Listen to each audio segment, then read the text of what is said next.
Good morning. So today is September 2nd, and I'm going to be talking to you about what you missed today in the Zoom. So, Wednesday's assignments, we are going to review adding anecdotes to your original draft. Okay, so you are eventually, once we get to the point, you are going to revise one paragraph from your first draft. So, yesterday I gave you time to complete your first draft. So let me just kind of briefly explain what that is. So on Monday, we talked about making a list of 3 to 5 topics that you feel very strongly about or that you have very strong opinions about. Okay, and so I wanted you to make one connection to one of those on your list, right? And so for writing assignment number 1, you were going to pull that one experience and you were going to write about it. Okay, and that's what I gave you time to do yesterday. So hopefully you've completed that because today we're going to be revising that writing or that original draft and we're going to be adding anecdotes to that. Okay, so let's review what an anecdote is. So this is in your Schoology. So I'm going to talk through it, but if you need to reference back to it, it's available for you. So anecdotes, what are they and why do we study them in English? So what is an anecdote? An anecdote is a brief, revealing account of an individual person or an incident. It's a personal story with a point, such as to communicate an abstract idea about a person, place, or thing. So we probably all recognize this character. And if we don't, I'm going to tell you about him. So his name is Thanos. He is the villain in the Avengers series, the Marvel series. He was exiled from his planet Titan for suggesting that they kill half of the citizens to prevent overpopulation and their people's extinction. His planet did not take Thanos' suggestion, and eventually they did die from overpopulation. So we're going to watch this video, and Thanos is explaining to Doctor Strange what his motivations were in his suggestion. And this is an example of an anecdote. So without further ado, here's the video.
Okay, so in that brief clip, Thanos offers an anecdote to explain the purpose of his thinking. Okay, so what was the purpose of his story? His purpose was to explain what happened to Titan, which is his planet. They went extinct because they had overpopulation, too many mouths to feed, and not enough resources. And it's to help the viewer understand his motivations or why he thought the way that he thought, right? To reveal the seriousness of the issues faced by Titan, and to suggest that Thanos was wronged by his people. And when I say wronged, they called him a madman, they exiled him, they made him leave and never come back, right? So it was a very good example of an anecdote. Okay, so why do we study these in English? We study them to analyze the importance of information given in a text. We study them to gain a new perspective on characters, ideas, places, and things.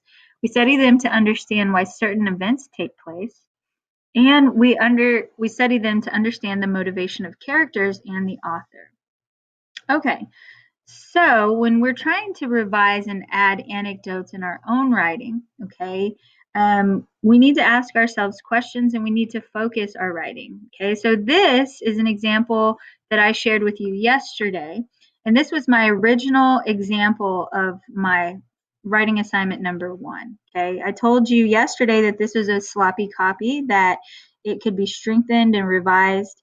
And so what you're going to do is you're going to use your first draft. Okay, I have 3 paragraphs. Some of you might have 2, some of you might have 3, some of you might only have 1. You're going to choose 1 paragraph to revise. Okay, so if you only have 1, you're revising what you have. Okay, if you have 2, you're going to look at which one you feel like you want to focus on more, add more details and personal anecdotes too. Okay, so I look at my draft and I want to focus on this last paragraph. Okay, so my area of focus is the last paragraph. The last paragraph reads, finally, getting to the house and handing off the pizzas to only be stiffed by the customer stinks. This happened numerous times, more times than I can count, actually. I learned a valuable lesson that summer. You should always tip your waitstaff and delivery drivers 20% or more. Okay, so these are some of the questions I asked myself, right? So the reader needs to know what went into preparing the pizza. The reader needs to know too, because it was so long ago, that navigating was different, right? When I was in high school, and I need to explain that because they don't understand, right? How did I feel when I realized the customer didn't give me a tip? What kinds of things did I vent to my family and friends? If I answered all of these questions, it could really strengthen my last paragraph. Okay. Now, you don't have to add that much more detail to it. So I think I answered 2 of these questions. Okay. Or maybe 3. So let's look at my revised paragraph. So you'll see that what's in purple is my original paragraph. Okay. Everything that's in red is what I added. Okay. So the revised paragraph reads, there is a lot that goes into making the perfect pizza and preparing the order, but that was nothing compared to the process of mapping out your route. Our navigational tools looked a lot different in 1997. There was no app on your iPhone for that. In fact, there were no iPhones at all, or period, sorry. You had to actually get a map to plan your route. It was very time consuming and difficult. Finally, getting to the customer's house to hand off the pizzas, to hand off all of your hard work, to only be stiffed stinks.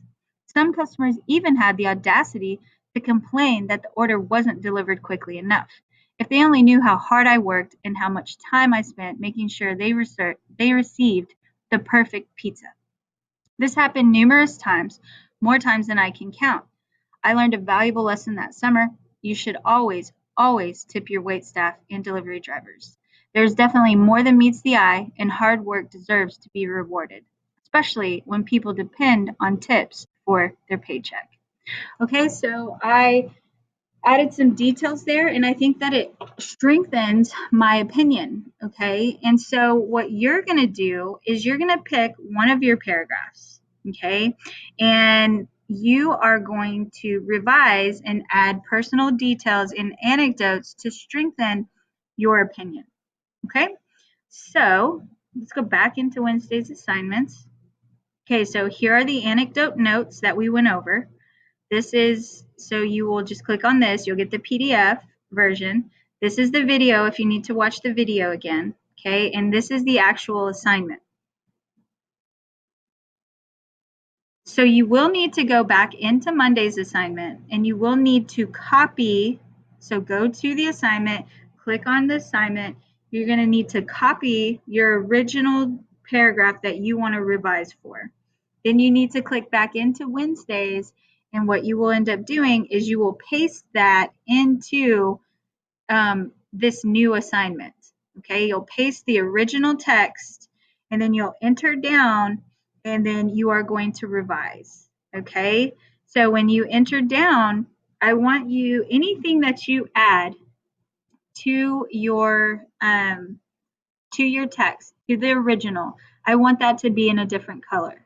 So when you're on this, you submit the assignment, you click on the Create tab, okay? Then you have all those icons at the top of that page. There are two A's, okay? There's an A with an underline under it, and then there's an A with like a square behind it, okay? You're gonna select the A with the underline because that's how you change the text color. So anything that you revise, okay, needs to be in a different color. Your original text can stay in, let's say, black. If you want to change it both, you can. It's up to you. But let's say you keep it black and then you make all your revisions in red. I'm perfectly fine with that. Whatever color scheme, the colors don't really matter. I just need to see two distinct colors, like one color for the original, one for the revised, okay?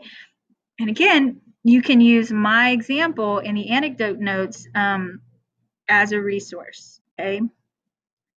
If you have any questions, please feel free to reach out to me. You can message me here in Schoology or you can email me. Either way works for me, okay? See you tomorrow.